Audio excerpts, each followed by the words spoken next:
প্রত্যেকে কিন্তু আমরা মানুষ, আমাদের সৃষ্টি, আমরা সবাই কিন্তু মানুষ। আমাদের সৃষ্টিকর্তা একজন, তিনি কে? আমাদের সৃষ্টিকর্তা হচ্ছেন আল্লাহ সুবহানাহু ওয়া তাআলা। তারপরেও আমরা মানুষের উপরে আস্থা করে রাখছি, ভরসা করে রয়েছি। এই ভরসা আমাদের কত দূর নিয়ে যেতে পারে বা কত দূর আমরা যেতে পারি, এই ভরসা একসময় আমাদের নির্ভরসা হয়ে যেতে পারে। যেমন আজকে বাবার সাথে ছেলের সম্পর্ক আছে, 2 দিন পরে ছেলের সাথে বাবার সম্পর্ক নাও থাকতে পারে, ঠিক কিনা?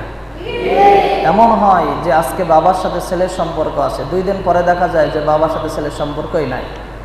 চেয়ে থাকে বাপ যে আজকে সন্তানটাকে বড় করতেছে, দিন শেষে ওই সন্তান আমাকে খেতে দেবে, আমাকে সে কষ্ট দেবে না, আমাকে লালন পালন করবে, কিন্তু দিন শেষে দেখা যায় সেই সন্তানটাকে খেতে দেয় না এবং তাকে বৃদ্ধাশ্রমে রেখে আসে, ঠিক কিনা?